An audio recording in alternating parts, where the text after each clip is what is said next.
Mira, las personas victimistas no llegan lejos en la vida. Eso queda más que claro, ¿vale?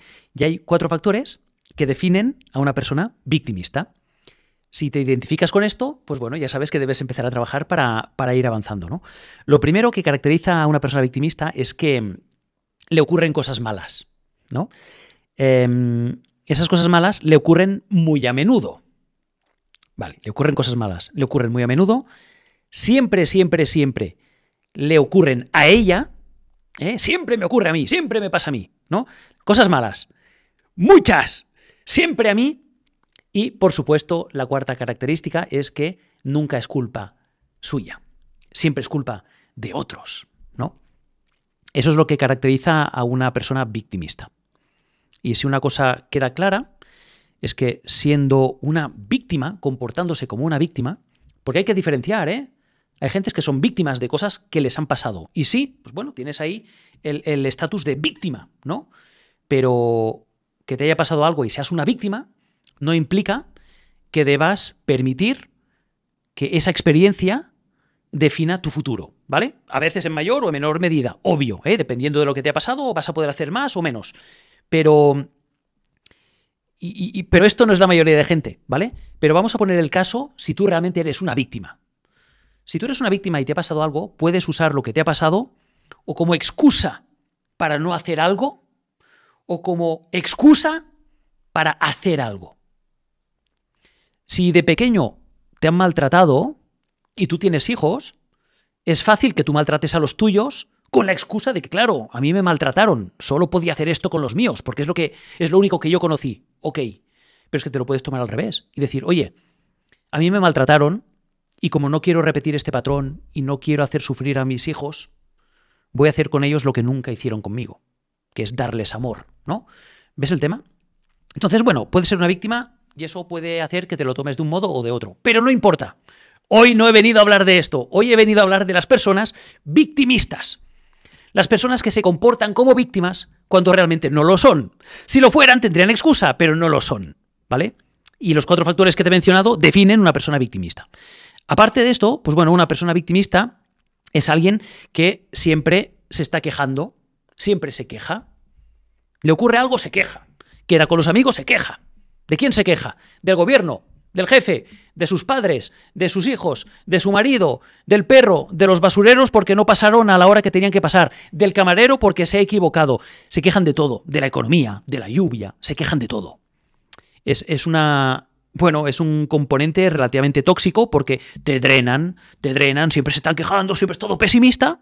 Entonces, si eres uno de estos, cuidado, tenlo en cuenta, intenta no repetir este patrón, intenta romperlo, ¿vale?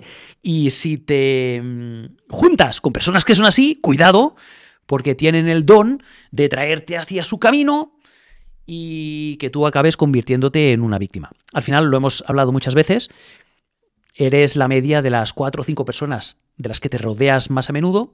Si te rodeas de personas victimistas, tú acabarás como ellas. Entonces, cuidado, mucho cuidado, ¿no? Y una cosa está clara, Nadie ha construido nada grande en la vida, nadie ha alcanzado el éxito, sea cual sea tu definición de éxito, no me importa. Nadie ha alcanzado algo grande en la vida quejándose. Si no se sabría, Si quejándonos lográramos grandes cosas, el 99% del mundo lograría grandes cosas, porque quejarse es fácil, pero no, si no se sabría, ¿vale? Otra cosa que las víctimas también hacen de lujo es culpar a los demás. No se responsabilizan de nada. Nunca miran hacia adentro, siempre miran hacia afuera, ¿no? Y siempre señalan. Y siempre critican. Una víctima, un victimista, siempre critica a los demás. Se parece mucho al hate. Hemos hablado del hate en otros vídeos.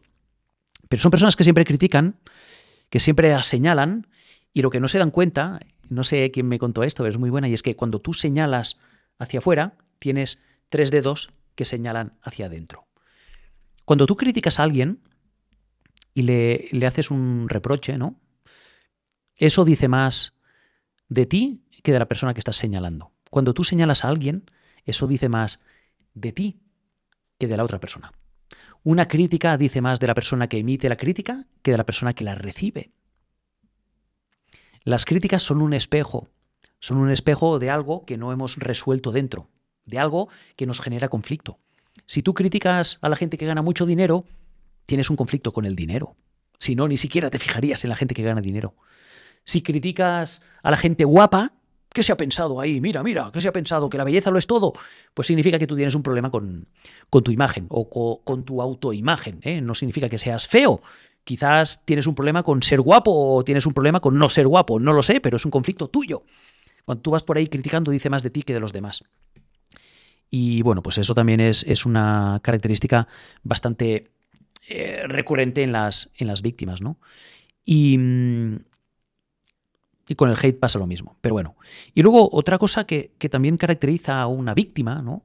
Que al final, fíjate, o sea, todas estas características relativamente tóxicas siempre van de la mano, ¿eh? Cuando tú culpas a los demás, te quejas. Y cuando te quejas, criticas, ¿no? Y cuando te quejas y criticas, también juzgas a los demás. También es una característica de las víctimas, ¿no? Que enseguida juzgan. No puedes ir por la vida juzgando y criticando, va de la mano. No puedes juzgar a la gente porque no sabes por qué hacen lo que hacen, no sabes por qué han hecho lo que han hecho. Es importante tener empatía, intentar entender qué se esconde detrás de lo que han hecho y entender y comprender. No digo aprobar, no tiene nada que ver. Tú puedes entender por qué alguien ha hecho algo sin aprobar lo que ha hecho. Puedes no estar de acuerdo en lo que ha hecho a pesar de por qué lo ha hecho, pero puedes entenderlo de todos modos. A eso me refiero, y de ahí sale la empatía. La empatía, entender por qué la gente se comporta como se comporta. Y ahí, si en lugar de juzgar y de criticar, paras y observas y entiendes, vas a empezar a entender la condición humana, vas a empezar a entender al cerebro de las personas y por qué hacemos lo que hacemos y por qué no, y por qué nos comportamos así. Y si tienes un negocio o quieres tenerlo, te lo recomiendo. Te lo recomiendo porque cuando tú entiendes a las personas es más fácil ganar dinero. Pero no pasa nada si no tienes un negocio, porque cuando tú entiendes a las personas, tus relaciones mejoran y eres más feliz y te frustras menos y entiendes más cosas, y cuando entiendes te frustras menos. Entonces todo va de la mano, ¿no? Es importante que tú reconozcas si tienes estos patrones. Si los tienes y quieres avanzar en la vida, y quieres construir algo bonito y quieres ser feliz, porque al final todo va de la mano, si tú tienes estos patrones, vas a tener que ponerles un freno. Vas a tener que mirar hacia adentro, tener tu ego bajo control y entender que lo que estás haciendo no juega a tu favor. No critiques, no señales, no critiques, no juzgues. Ya suficiente trabajo tienes tú con tu vida como para criticar y juzgar a los demás. Qué forma tan fácil de quitar el foco de tu vida, qué forma tan fácil de desviar la atención hacia los demás. Mira qué mal lo está haciendo. Sí, pero es que tú lo estás haciendo peor. Entonces, ¿no tiene más sentido que arregles primero tu vida antes de querer arreglar la de los demás sin entender lo que hay ahí detrás? No critiques, no juzgues, para de culpar a los demás. Mira, grabaré otro vídeo hablando solo de culpa y responsabilidad. Es un tema súper interesante. Y para de lloriquear. Tengo un amigo que dice, a llorar a la lloriquería. Si quieres llorar y quieres comportarte como un niño de 5 años, a la lloriquería. Aquí no. Aquí estamos entre adultos responsables que quieren lograr algo en la vida. Si tú estás aquí para llorar y quejarte, este no es el lugar. Nada, aquí te lo dejo. Un abrazo.